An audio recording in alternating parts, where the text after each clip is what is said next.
Good morning, everyone, and thank you for joining me. Now, I'm sorry I look probably a little bit bedraggled hair-wise, and I do need to get something sorted out with my hair.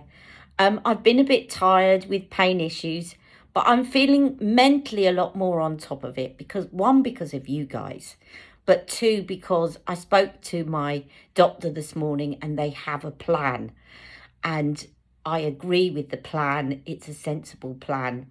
And I'll tell you more about that because you haven't tuned in to hear about that. But anyway, so I'm feeling mentally like there's a way forward. So I can deal with pain when I know that there's a way forward.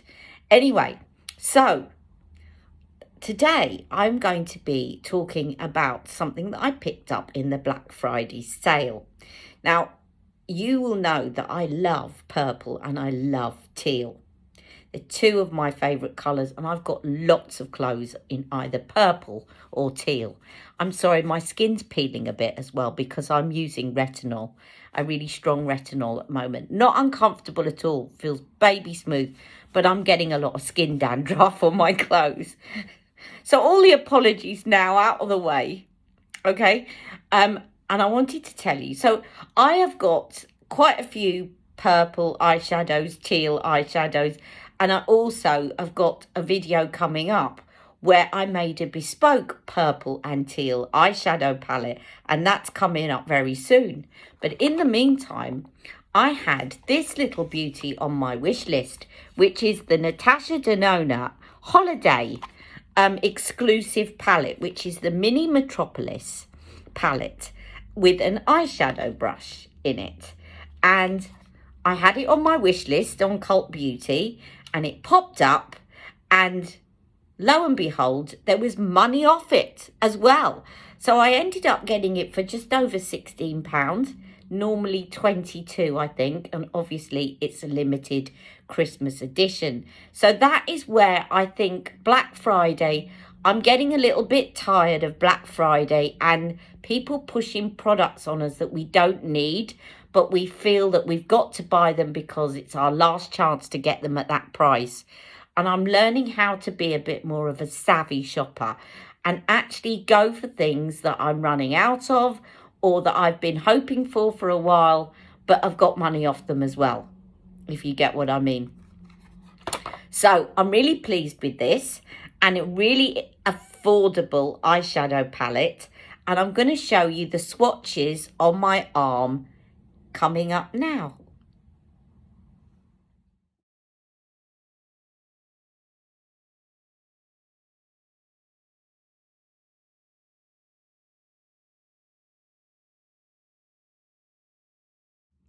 Okay, so first impression of the swatches. Couple of things to say. Now, the gold is absolutely beautiful, but I noticed it's quite crumbly. It's very, very smooth and crumbly, which is good, but you're probably going to get a bit of fallout. Now, what I may do in future when I'm using this eyeshadow palette is to put a colour chameleon or a cream eyeshadow like an Eyes to Mesmerise or a Tom Ford or a MAC Pro Longwear paint pot underneath. In fact, the gold one that I bought recently from MAC would be perfect. But I'm not going to do that today because you want to see what these eyeshadows look like on their own. But I would definitely recommend with this formula that you probably do that in terms of its wearability and its ability to stick and not fall out too much on your face.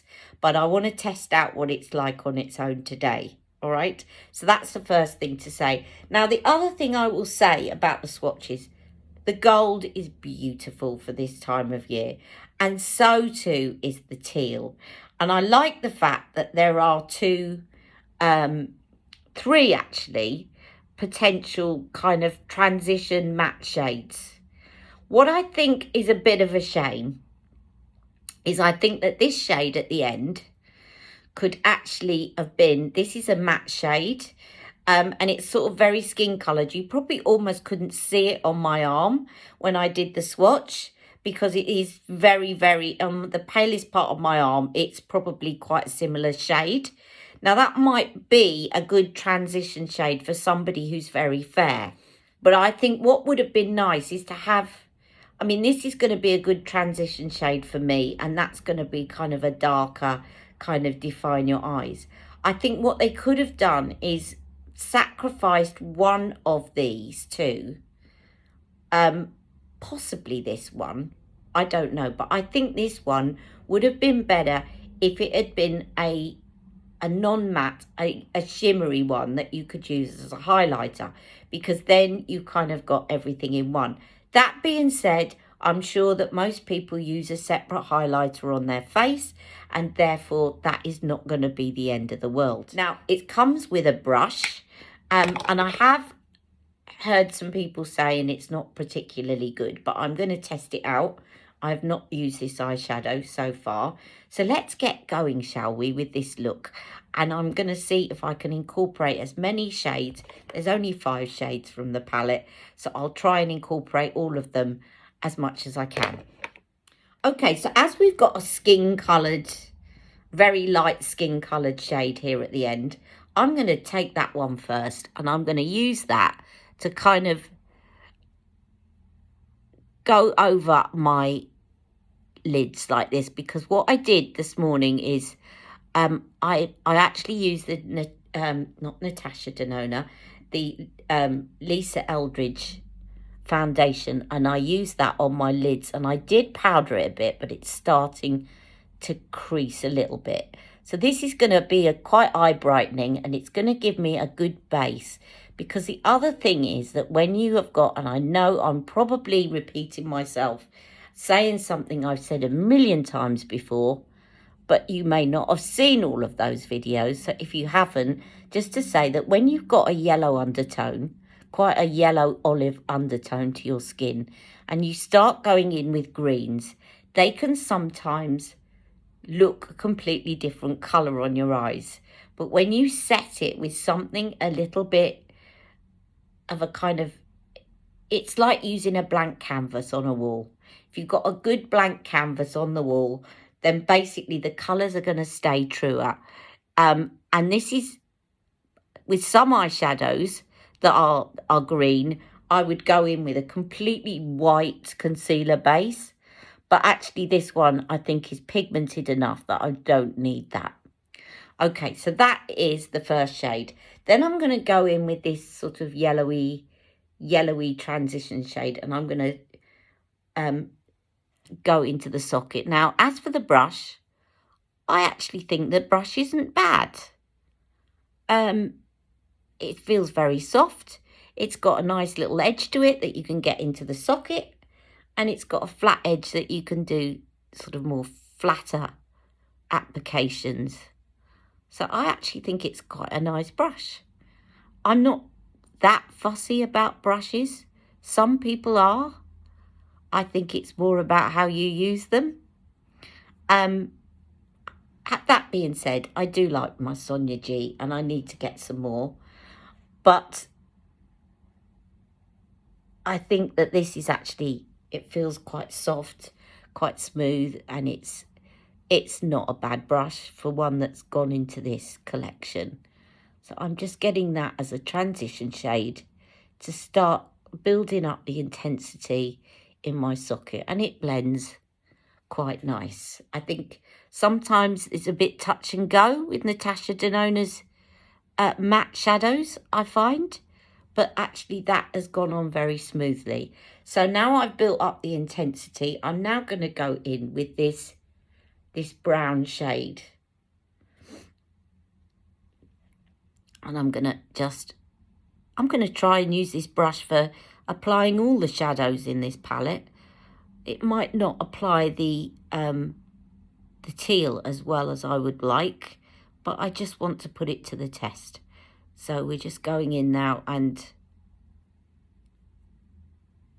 really getting into that socket. And actually that's one thing that this brush, if you turn it on its side, it really gets into that socket quite well.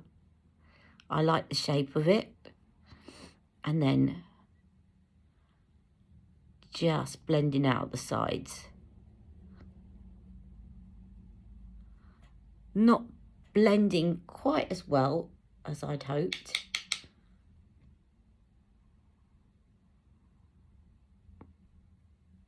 but a bit of layering can put that right.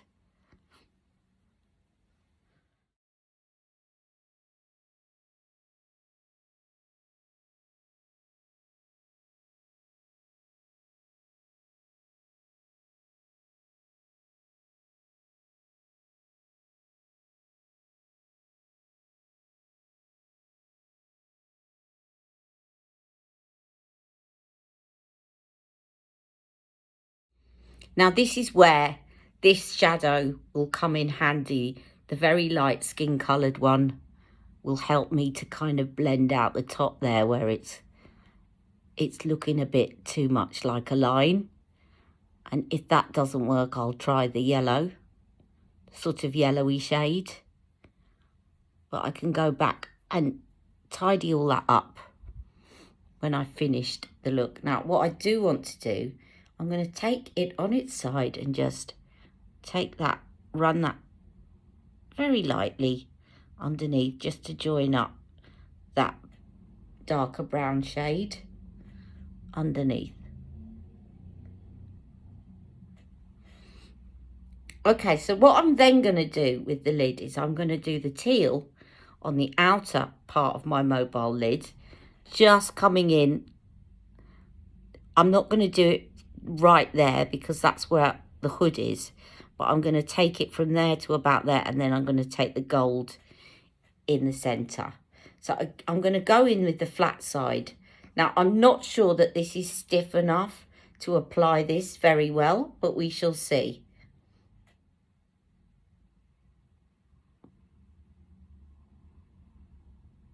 Actually, it's not too bad because the shadow is actually quite emollient, so it's sticking. It's sticking to the lid. So it's applying it quite well, actually, this brush, even though it's got quite a bit of give in it. And I was thinking I might need a stiffer brush. Because of the emollients in the formula, it's actually doing quite a good job of applying it. Isn't that a lovely shade? I just love teal. Oh, I love it. Right, and then let's do the other side.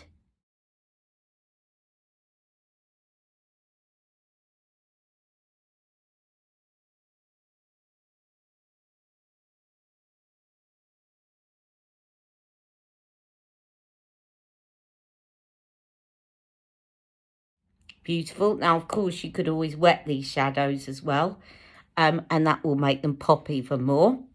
But now I'm going to go in with this gold in the corner, and I'm going to take that in the rest of my lid, and I'll just wipe down this brush before I go in, and let's see how this one applies. Now, this is very creamy, but it's also very, very, it's probably, you're going to get a bit of fallout. So I'm going to just very lightly press so that it doesn't go everywhere.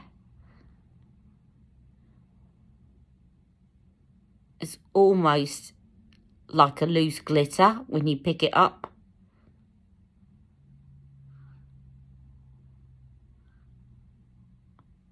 Oh, that makes me feel like Christmas. It reminds me of Christmas trees, that gold and teal together.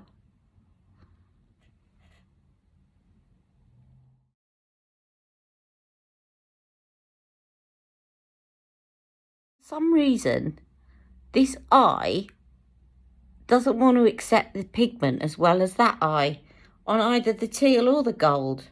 It's very bizarre.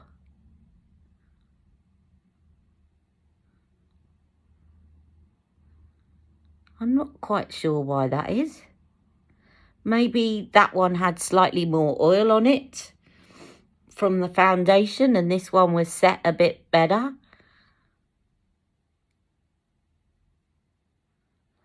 And of course, I'm making sure that I try and blend in the middle because you don't really want a stark line, which is still looking a little bit stark. What I'm going to do is take this gold actually with my finger because that will kind of press it down a bit more, but it will also just make it a little bit easier to apply. I think pressing it into the skin and blending it in. And there, I just want to go back in and kind of blend out that middle line. So there's a bit of an overlap between the two shades. That's better. Now I am going to get a smudge brush and I'm going to put a bit of the teal underneath as well, because I just love that, and maybe a bit of the gold in the inner corner. So I'll just get that smudge brush and I'll be right back. Okay, so let's shadow what is going on above, and start off and use the teal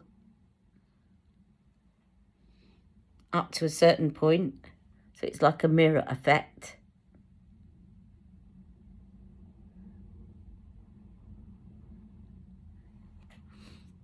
Like so. And then the gold, just cleaned off the brush and put the gold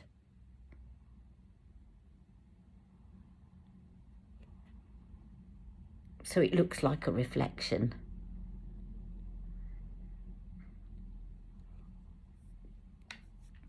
Right, now last I'm going to go back in, because as you can see, the transition has gone. That often happens with me. The transition has gone, and I really want to take a clean brush because I don't want any sparkle to go there. I really want to make this look quite a contrast. So I'm going to go in with a blending brush, and I'm going to take a mixture. I think I'm going to mix the brown and the skin colour one at the end, and then go back in with a Charlotte Tilbury blending brush and just start to work that in above so that it doesn't look quite so stark.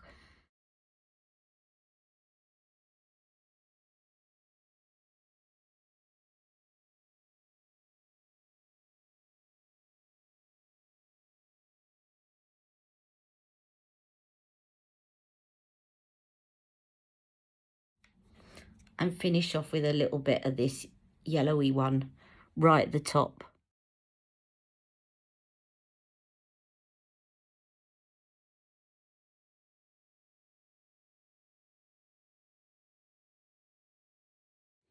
Now, if you want, you could put the gold in the inner corner. I will be brave, even though it's the daytime, and show you what that looks like. But obviously, you can't really put it up there. I mean, you can if you like that, but I think it's too yellow gold to be using as a highlighter under your brow. And actually, this, to me, is more for an evening, putting it there. I would rather have something a little bit paler. But I shall finish off. I will put some eyeliner on. So I think some black eyeliner and some mascara. And I'll be right back in a jiffy. Okay, so that is me done. So I put some black eyeliner by Victoria Beckham on. And I did my brows and lashes with the Trinny London, because I'm making a note to kind of keep trying this to give you an update, which was coming soon. And then on my lips, I used the Victoria Beckham red lip liner as a base, because I then used Trinny's Valentina. Now, this Valentina by Trinny is a lovely shade. And depending on your skin colour, look, I've got some on my hands, it comes out red or pink. And on my skin colour, it tends to come out on the pink side. But actually, if I put a red lip liner on underneath, it comes out more red, which is what I like, a good metallic red. And it reminds me of kind of Christmas baubles, because it kind of just, the reason I wanted to use this is because the colours on my eyes reminded me of Christmas. And I think this is a really nice Christmas look. So Christmas tree, Christmas baubles. That's why I used it. Okay, so what do I think of this? Overall, my summary is, I think that, I don't know if you can still get it for just over £16 on Cult Beauty, whether or not there's still money off, but the original price is £22. And I think for £22, it's a really affordable Christmas look. Not too many colours in there that you're not going to use. The advantage that this has over, say, something like Charlotte Tilbury's Christmas palette is that I tend not to use her Christmas palettes after Christmas. And it's a bit of a waste because there's so many shades in there. And I tend to go to other palettes by the time we get to spring. Whereas I don't feel that this is as wasteful. You can use this for Christmas, especially if you're going away for Christmas. And hopefully we can all do that this year if we want to. I'm not going to, but if you want to. It's a nice little size to fit into your case and get some really nice festive looks out of. Just wanted to add something. If you saw my live last week, you will remember that the Ali Pallies asked me if I could try fitting this palette into the Charlotte Tilbury brush case, and it fits in there perfectly. So what a great idea. You've got your brush case and you've got your palette in there all ready to go. Again, what I did here with the highlighter is I went in with Charlotte's Filmstar Bronze and Glow highlighter because I felt it needed that. And I actually put a little bit over the gold because I felt it was too yellow gold to put in the inner corner. Would be fine if I was going to a party or something, but not for going to pick up my son in the afternoon. But yeah, that's it. So I hope you've enjoyed this. I think overall, I would definitely recommend purchasing this if you like the colour scheme. You will need a separate highlighter to use if you want to highlight your brows. But otherwise, I think it's really good. And I can't wait to test this out with a kind of cream eyeshadow or an eyeshadow pencil underneath just to help that stick down a bit more. And again, you can wet the shadows and it'll give you even more oomph. But brilliant party palette. Thank you all for joining me. Take care. Love you all. Bye-bye. Mwah.